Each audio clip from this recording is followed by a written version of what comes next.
Did you know that the destiny of Rome, one of the most powerful civilizations in history, was transformed by the determination of a single man? Julius Caesar, a figure whose ambition and strategic skills challenged the norms of the Republic, shaped the future of an empire that would dominate the ancient world. From young priest to perpetual dictator, Caesar traveled a path filled with challenges, rivalries, and epic battles, redefining power and politics. In this video, we will dive into the behind the scenes of this fascinating journey. Discover how Caesar navigated through the instability of a crisis-stricken Rome, faced his greatest enemies, and used his intelligence to win both the hearts of the people and absolute control of Rome. We will explore the decisive moments that turned his life into a historical landmark, and how his actions resonate even today. Get ready for an epic journey that will not only reveal the secrets of one of the greatest leaders in history, but also bring reflections on how great leaders shape and destroy the world around them. Stay tuned, because what you are about to hear will change the way you understand power and politics.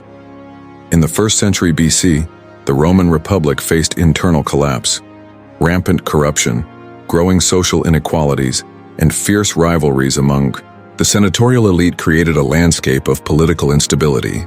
It was in this turbulent environment that a young man named Julius Caesar took his first steps.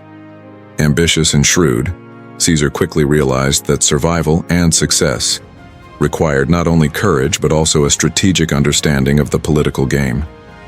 He began his career as a priest but soon advanced, being elected quaestor, a position that introduced him to the intricate web of power in Rome. Caesar's path was not without challenges. With the death of his father, he lost political protection. At a time when Sulla, the dictator of the time, saw his family as a threat, Caesar was forced into exile but used this adversity to his advantage. During his time away from Rome, he gained military experience serving in the army, where his bravery and leadership in battles earned him respect. Upon his return, Caesar demonstrated a sharp political instinct, connecting with both the plebeians and influential patricians, forming alliances that would be crucial for his rise. What set Caesar apart was his ability to speak directly to the people. He promised reforms that fought injustices, garnering the support of a populace weary of senatorial greed. His capacity to navigate between the elite and the common citizens made him a unique figure in Roman politics. However, these connections and promises were just the beginning of a much larger plan. How would Caesar leverage this initial power base to shape the destiny of Rome? The next steps of his journey would reveal the true extent of his ambition. The Roman Republic was a minefield of ambitions and rivalries. Julius Caesar knew that to achieve absolute power, he needed to form strategic alliances. Thus, the first triumvirate emerged, an unofficial union between Caesar, Pompey the Great, and Crassus, the richest man in Rome. This partnership was a combination of strengths. Pompey brought military prestige, Crassus offered financial resources, and Caesar connected the two with popular support. Together, they challenged the authority of the Senate, consolidating their power bases. Caesar utilized the triumvirate to secure the position of consul in 59 BC, using his role to implement reforms that favored both the people and his allies. While Pompey sought land for his veterans and Crassus expanded his wealth in the east, Caesar worked to bolster his own support base. He used his charisma and rhetorical skills to present himself as a champion of the people, an image that won over crowds and undermined his political opponents. However, the alliance was far from perfect. The ambitions of Pompey and Crassus frequently clashed, and with his diplomatic skill, Caesar had to act as a mediator. But he knew that the triumvirate was temporary and that their interests would eventually collide. When his term as consul ended, Caesar secured command of the provinces of Gaul, a move that would open a new chapter in his journey. How would he leverage this position to become a central figure in Roman politics and warfare? The answer lay in the Gallic Wars. Upon taking command of the provinces of Gaul, Julius Caesar embarked on one of the most ambitious and transformative campaigns in Roman history. Between 58 and 50 BC, he led his legions against fierce and well-organized tribes, employing innovative tactics that ensured overwhelming victories. Tribes like the Helvetii and the Aedui were subdued, but it was the battle against Vercingetorix, the charismatic leader of the Gauls that defined Caesar's greatness. The surrender of Vercingetorix at the Battle of Alesia solidified Caesar's status as Rome's military hero and significantly expanded the territories under Roman control. The Gallic Wars not only expanded Rome's territory but also provided Caesar with invaluable resources, a loyal army, wealth from plunder, and above all, prestige. His military victories were reported directly to the Senate and the people through letters and detailed accounts, the famous Commentari de Bello Gallico. These texts not only narrated Caesar's feats, but also shaped his image as a protector of Roman interests, elevating him to a near-mythical status. With each victory, Caesar reinforced his control over his legions, who saw in him not just a leader but a just and visionary commander. This loyalty would prove crucial when he returned to Rome, facing powerful enemies in the Senate and a growing rivalry with Pompey. How would he translate his military accomplishments into an unshakable power base? The answer lay in his next strategic move, which would defy the conventions of the Republic.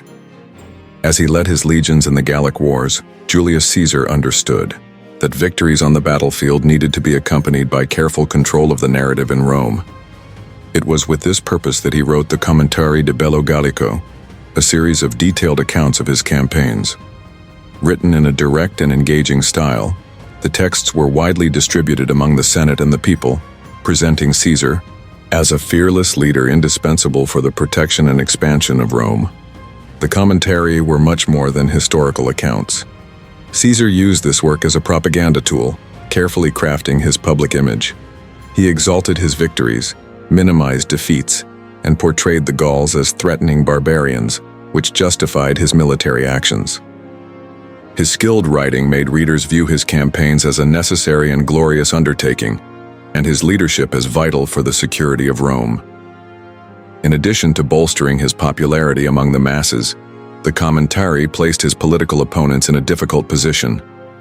It was hard to criticize Caesar when he presented himself as the defender of Roman civilization against barbaric forces. However, as he shaped his public image from a distance, political conflicts in Rome intensified. How would this construction of his reputation influence the unfolding of upcoming events? Caesar's return to the city would put his propaganda to the test. The partnership that united Julius Caesar and Pompey in the First Triumvirate began to unravel as both amassed more power and influence.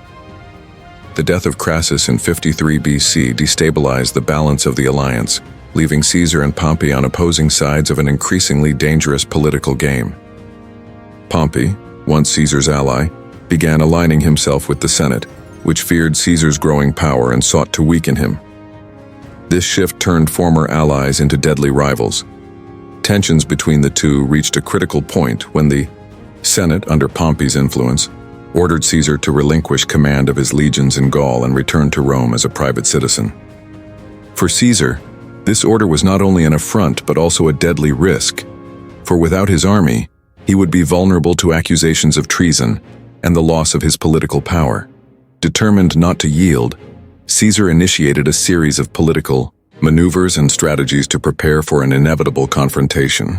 The clash between Caesar and Pompey was not just a power struggle, it was a fight for the future of the Republic. While Pompey and the Senate represented the conservative aristocracy, Caesar positioned himself as a champion of the people, a leader who promised justice and reform. This conflict brought Rome to the brink of civil war, an event that would forever change the course of history. How would Caesar respond to the Senate's challenge and Pompey's betrayal? The answer would come with a bold and decisive gesture: the crossing of the Rubicon. In 49 BC, Julius Caesar made a decision that would change the course of history. He crossed the Rubicon River with his legions. This act, which directly defied the authority of the Senate, was a moment rich in symbolism and strategic significance. By crossing the boundary that separated his military province from Italy, Caesar declared war on the Senate and Pompey, initiating the civil war. It was at this moment that Caesar uttered his famous phrase, "Alea iacta est," the die is cast. The crossing of the Rubicon was a calculated but risky move. Caesar knew that his options were limited. Resigning from command of his legions meant losing everything, while advancing was an open declaration of challenge to the republican system. With the unwavering support of his army, he marched towards Rome, forcing Pompey and the Senate to flee south into Italy. The swiftness of his actions surprised his enemies and showcased his military and political acumen. More than a military decision, the crossing of the Rubicon was a symbolic gesture of rupture.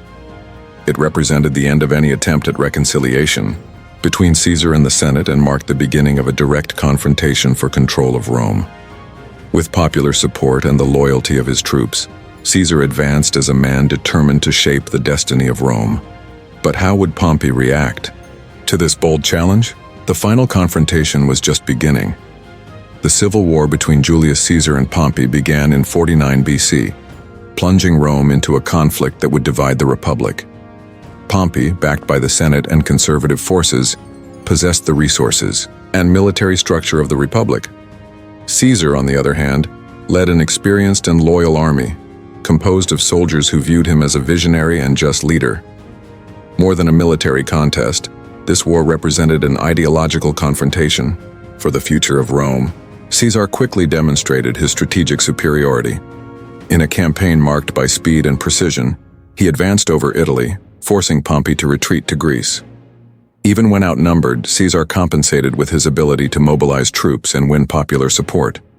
In 48 BC, the forces of both sides clashed at the Battle of Pharsalus, where Caesar achieved a resounding victory. This battle not only consolidated his position, but also marked the beginning of Pompey's decline.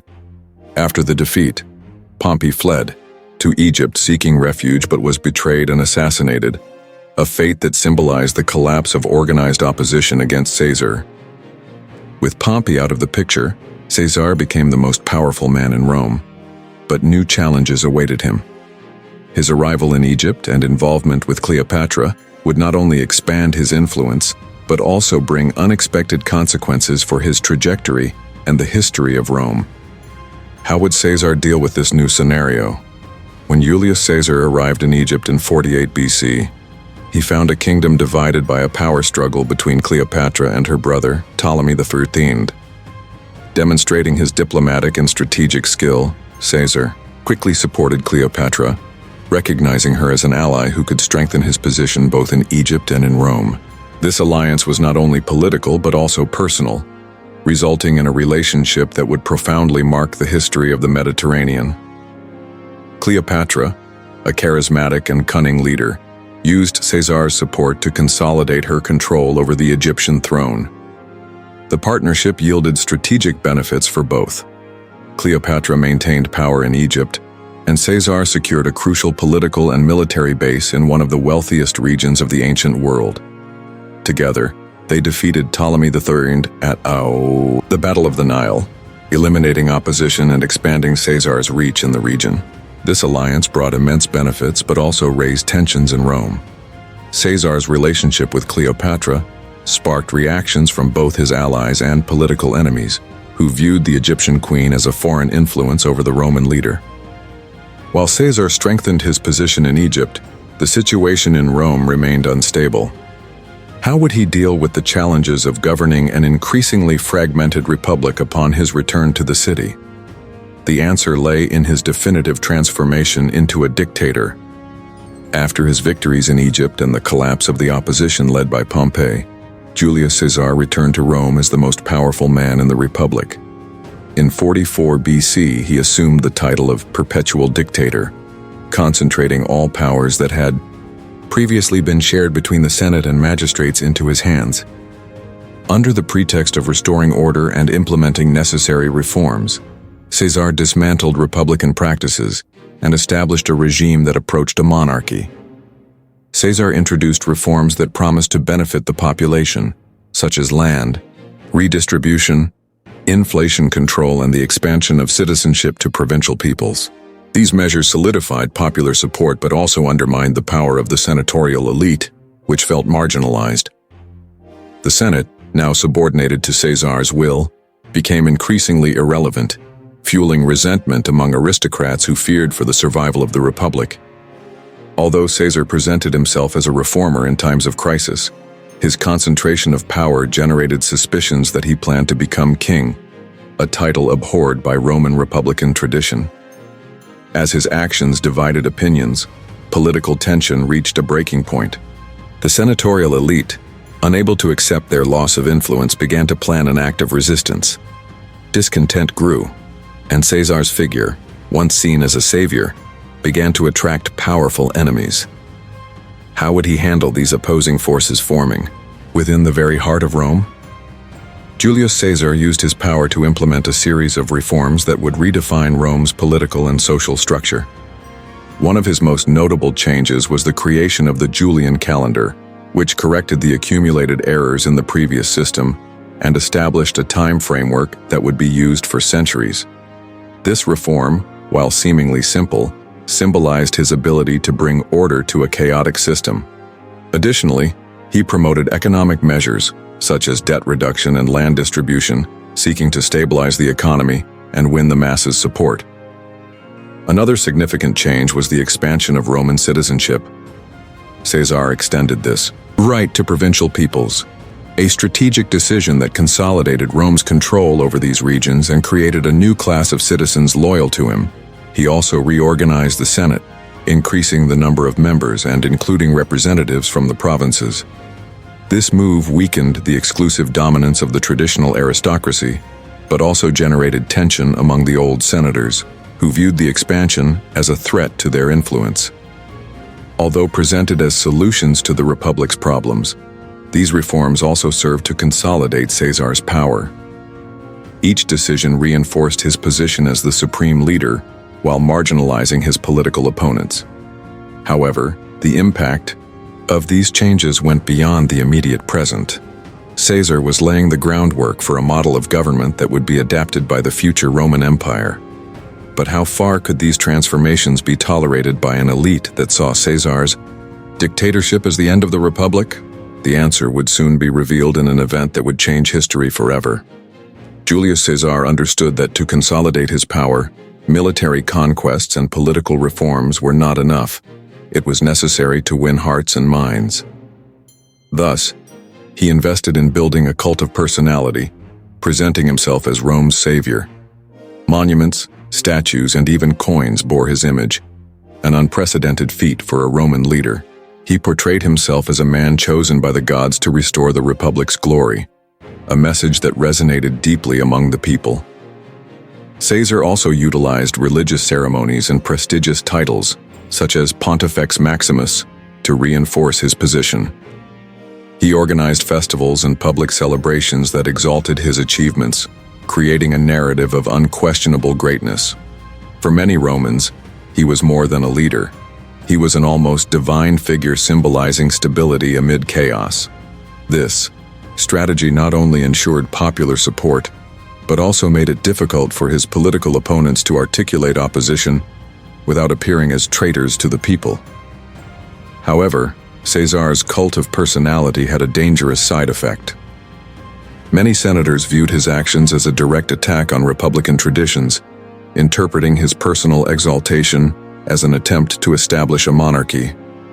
This paradox, where Caesar was simultaneously adored by the masses and feared by the elite, created an environment of increasing tension.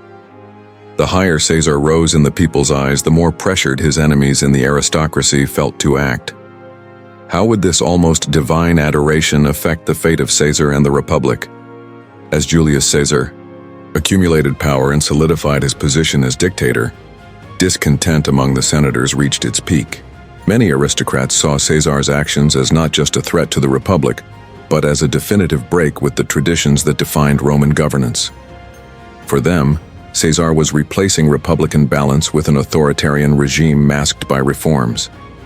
This fear united senators from different factions in a conspiracy aimed at eliminating the dictator and restoring Senate power. The conspiracy was led by figures such as Cassius and Brutus, the latter being a former ally and supposedly Caesar's illegitimate son. The conspirators justified their actions as a necessary act to save Rome.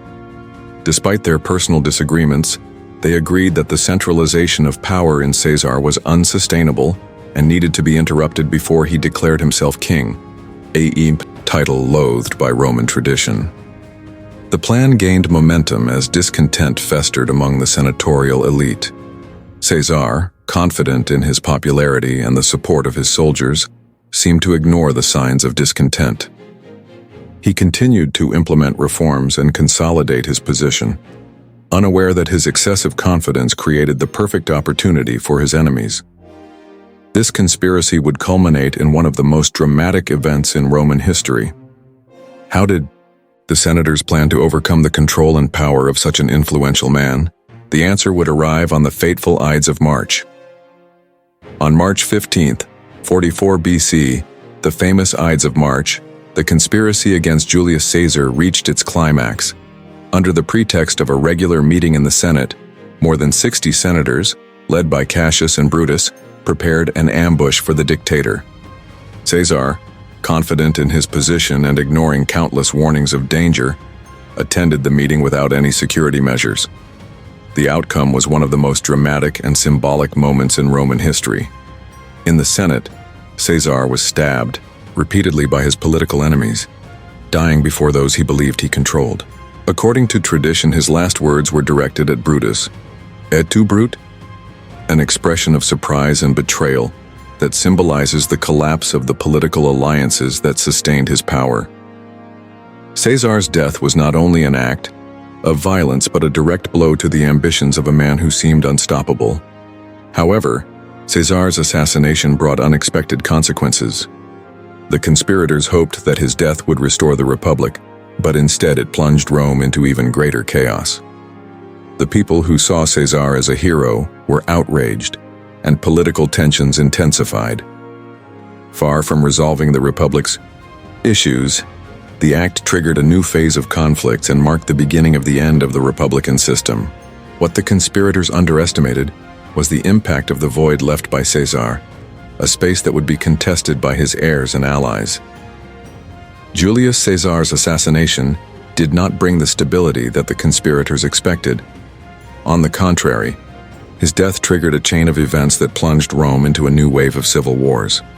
The power vacuum created by Caesar's absence was quickly filled by disputes among his allies and heirs, such as Mark Antony, Lepidus, and Octavian, his grandnephew and adopted heir. To confront Caesar's assassins and consolidate power, these three leaders formed the Second Triumvirate. The Second Triumvirate quickly eliminated the conspirators, but the alliance proved to be as unstable as the previous one. While Mark Antony sought to consolidate his influence in the East, Octavian, with the support of the Senate and the Roman legions, maneuvered to become Caesar's main political heir.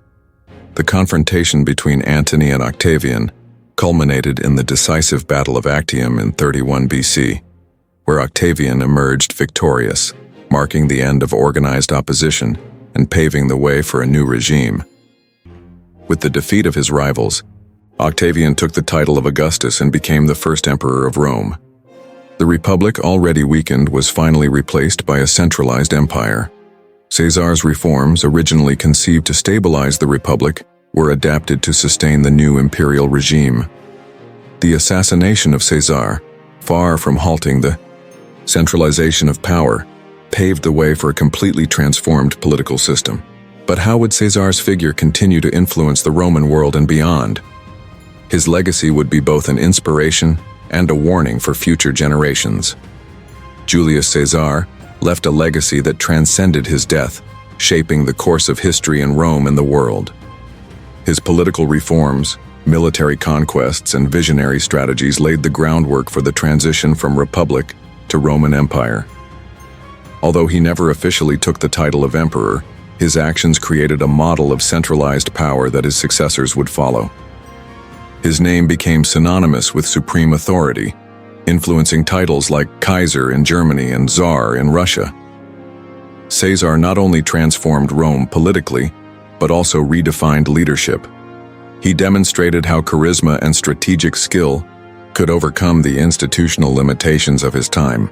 Reforms such as the expansion of citizenship, the Julian calendar, and the reorganization of the Senate had a lasting impact, ensuring that his influence was felt for centuries. For many, he was a visionary who saved Rome from corruption and chaos, but for others, he was the man who destroyed the Republic. This duality makes Caesar a complex historical figure. He is celebrated as a leader who brought order and expansion to the Roman world, but also remembered as a symbol of the perils of unbridled ambition and concentration of power. His legacy is not confined to ancient Rome. It continues to inspire debates about leadership, politics, and the balance between ambition and responsibility. In the end, Caesar's story serves as a reminder that great leaders not only shape the present but leave marks that echo through generations. Julius Caesar was more than a leader. He was a transformative force that shaped the fate of Rome and, by extension, the world. His journey, from ambitious youth to perpetual dictator, reveals the impact that a clear vision and unwavering determination can have on history. However, his life also serves as a caution about the risks of absolute power and the consequences of unchecked ambition. He not only strengthened Rome through reforms and conquests, but also opened the doors to the collapse of the Republic, leaving a legacy of glory and controversy. As we reflect on his story, we confront questions that resonate to this day. Was Caesar driven by a genuine desire to reform Rome or by an insatiable ambition? What can his rise and fall teach us about the balance between power and responsibility? His life and legacy continue to inspire debate, offering valuable lessons about leadership and the impact of one individual's decisions on the course of history. If you enjoyed this analysis, subscribe to the channel and activate the notification bell so you don't miss our next video. Oh, and don't forget to check out the video appearing for you now. It provides more details about the great empires and the strategies that shaped the ancient world. Until then.